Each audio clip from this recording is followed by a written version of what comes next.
On today's episode, Old Faithful here finally is put back together, and with the help of Dave, I try to put it back into the 240SX chassis.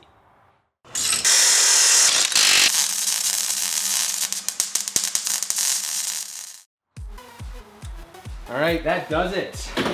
The turbocharger, exhaust manifold, and all the hot sides back together.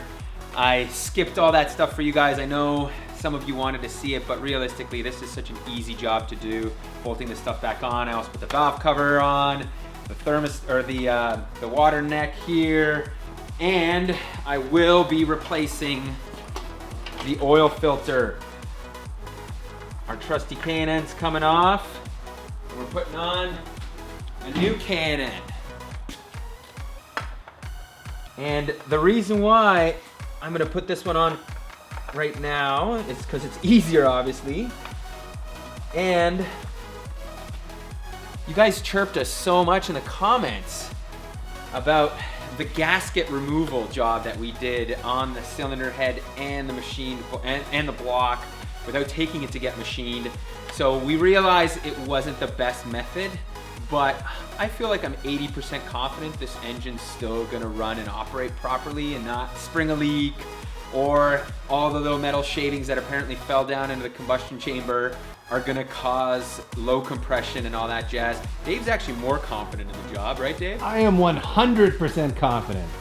So we're pretty sure, but what I'm gonna do is, just in case, I'm gonna run this engine for maybe, I don't know, 30 seconds or a minute, 2 minutes, 5 minutes, warm it up, drain all the oil out, drain the coolant, and change it out, just to make sure that if there are any shavings or any contamination, it's out of the system.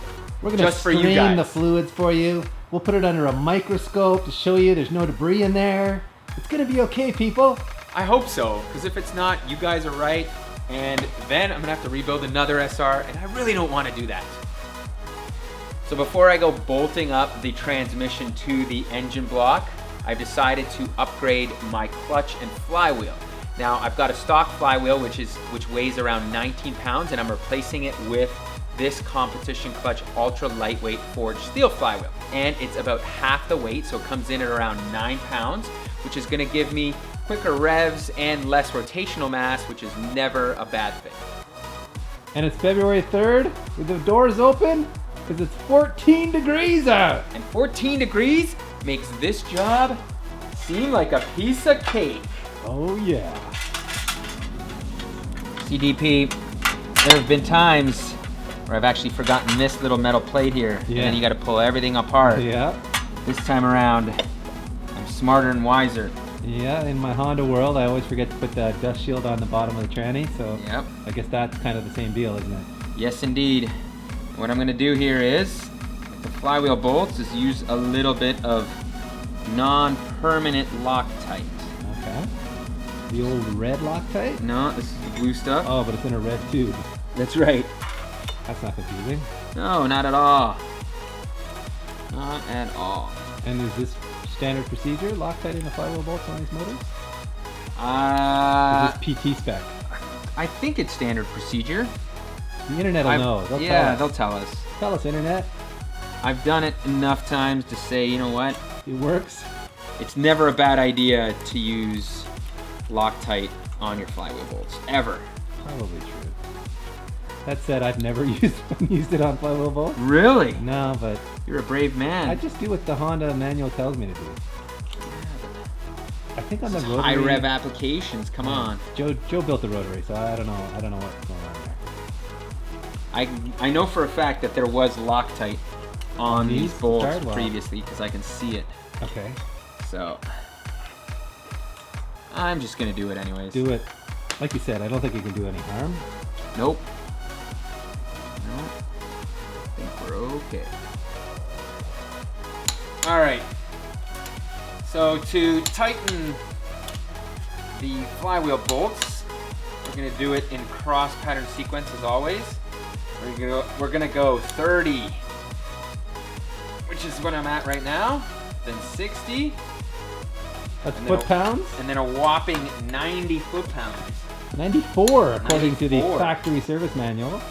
and Zylvia.net, Pete's favorite forum. You know it. I love those guys. Where there was an excellent argument about whether or not to use thread lock or not. That's correct.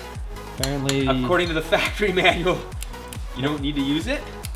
But why would you not use it? Yeah, exactly. The old double knot, right? That's right.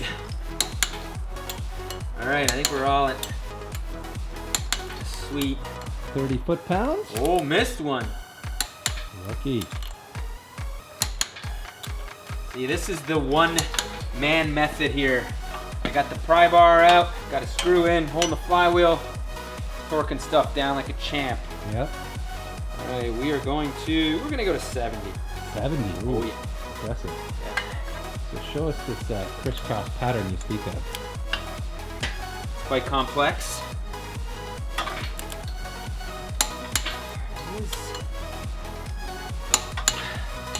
Apparently, I've been told when you're torquing, you're supposed to be swift and quick, not slow and lethargic. Oh, yeah? That's right. Some of the readers pointed out. The torquing technique needs. That's right. My torquing technique needed some tweaking. I don't know if that's true or not. Because well, when Andrew Wojteszko coached me on it, and he is a proper racing engineer, he said not to go fast and quick because you might over torque it that way. So you want to go slow. You want to take your time and work your way up to the cliff. See, who knows? This is the problem with the internet. Yeah. Everybody knows best, but nobody really knows. Yeah. Well, except Andrew. Andrew really knows. So I'm going with Andrew on this one. All right. Well, he's the smartest dude I know. he is pretty smart. Man, it's incredible. February 3rd, and I am sweating. Yeah. Good problem to have, man. A week ago, we were working on the S2000, and it was like minus 20 in here. This is a very odd temperature for this time of year for us Canadians, but we'll take it. Yeah, this is like April weather. We're getting in the middle of, or the beginning of February. It's crazy. We will definitely take it. All right, look at that flywheel. She's looking pretty. She is looking pretty. Just got to clean her off now. We can move on to the clutch. It's a common practice. Every new flywheel, there's always a little bit of oil and residue on it. So you clean it up with some brake fluid. Brake cleaner, not brake fluid, bro. Oh, look at that slip. Yeah. That's a good one. For the clutch, I'm going to be using a Comp Clutch Stage 3 unit. It's a segmented ceramic puck on both sides. It's got a sprung disc, which allegedly is good for street use. I'll find out pretty soon. And good for the track.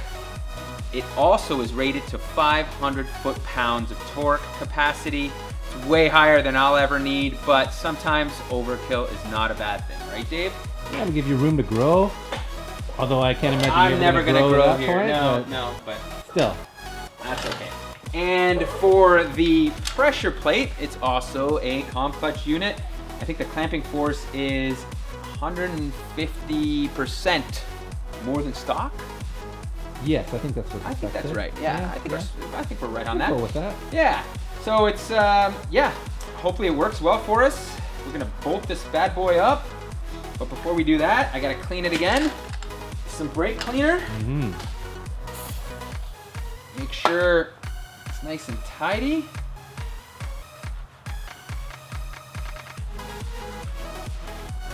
All right. Now, where do we line this up? Oh, you've got your clutch alignment tool in there already? I already see. do, yep. Make sure I get on the right holes here.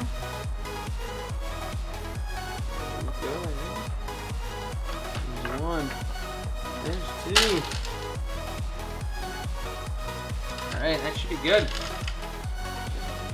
The manual calls for 22 foot-pounds on the pressure plate bolts. We're gonna do it in 2 stages, which the first stage is about 10, I've already done. Now we're moving on to the 22. Of course, using our inch-pound wrench, not a foot-pound one, which we've set to 264.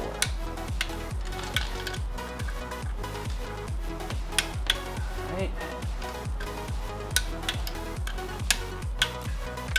And we're good.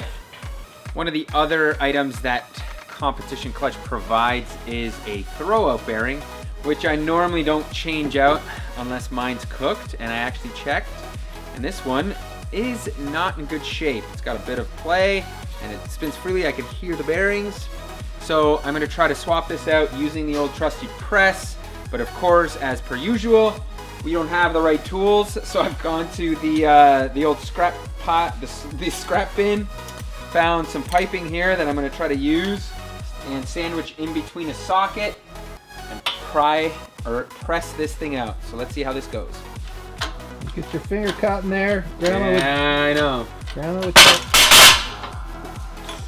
how it always goes. But look at that, it's off.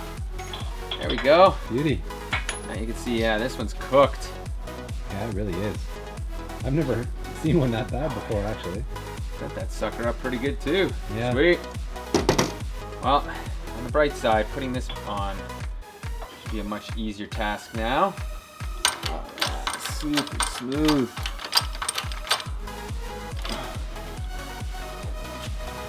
There we go. Ooh, smooth. Very smooth. That is good. Let's go install this and get this transmission on. Now, put this back on. It's quite simple. Put the fork in place, slide that on. And we have ourselves a throwout bearing. Good to go. That's the release bearing, is it not? Release, throwout, yeah. The throwout bearing is the one that goes on the flywheel side?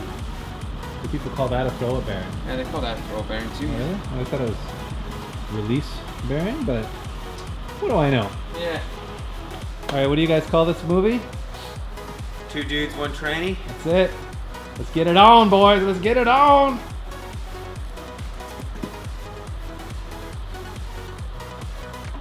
Ken, you look like you're giving Peter a prostate exam. Oh, fuck, the thing's rolling on us, man. Oh. Of course it is. We do. Two dudes in a tranny, take two. This episode we call Ken giving Pete the sniffer test. Or I like to call it putting the transmission, SR transmission back on in no time. Well, you could call Damn! it. Damn, look at Damn, that. it's in already. That's Woo! what she said.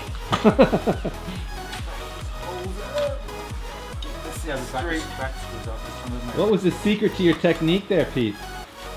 Visualize the wind. Remember, Is it lubing the input shaft? Is that what there did was a it? little bit of lubing the input shaft, but I think it's called jam it in. Jam it in, alright. There's a bolt underneath that's sticking out. That's our next special edition t-shirt from Speed Academy. We're going to have the Jam It In edition. So if you've been following along with Project GripS14, you know this starter makes a lot of very awful noises. And I've had this aftermarket starter, which I think is from Manjuku Racing, kicking around for a long time, but I just haven't gotten around to installing it, so this is the perfect time.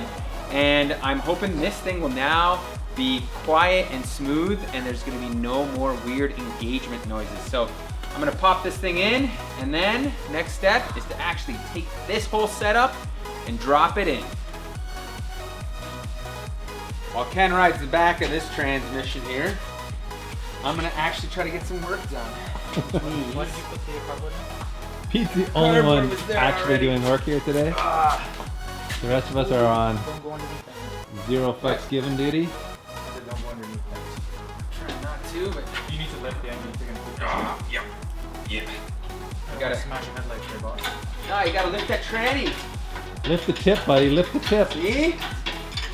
There you go.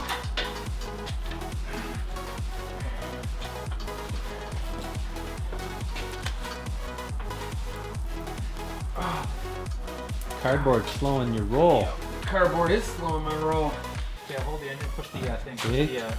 Cardboard, Oh, fuck. roll. See what I did there? You're Oh, caught, you're PT's caught up there. getting. Oh! Radiators are falling on Pete. You gotta tilt it down now. Rather the other way. Never a dull moment here at Speed Academy Tuning Dungeon. as the SR finds its way back into its home. Go home, SR. Go home.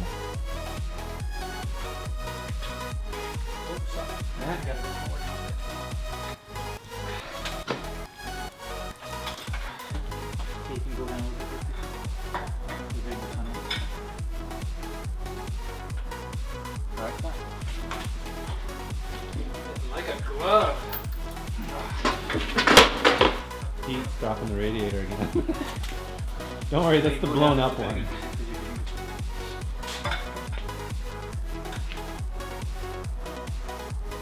Oh, he's sliding it. Let me spit on it.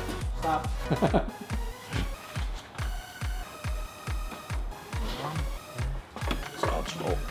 God, I'm back there. Tight front fit here. Alright, going down a little bit. Yeah, go. Yeah, there you go. Pulling on a vacuum line. Oh, Let it go up a little bit. No. Yeah, I gotta get a transmission or a jack into the transmission.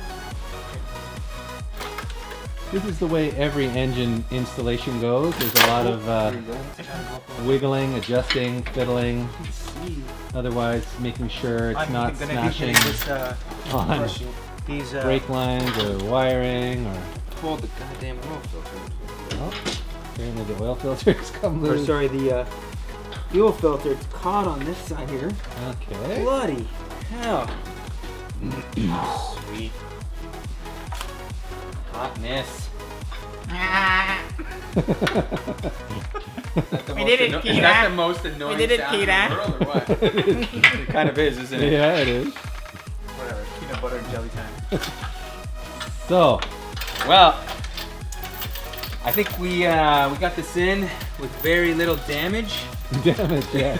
Yeah. 'Cause usually there's always a casualty of either a power steering line or something gets crushed along the firewall, but it looks like I've managed to slide it in here without really screwing anything up. So I'm happy. All right, hook up some wiring and fire this thing up, would you? It's not gonna happen.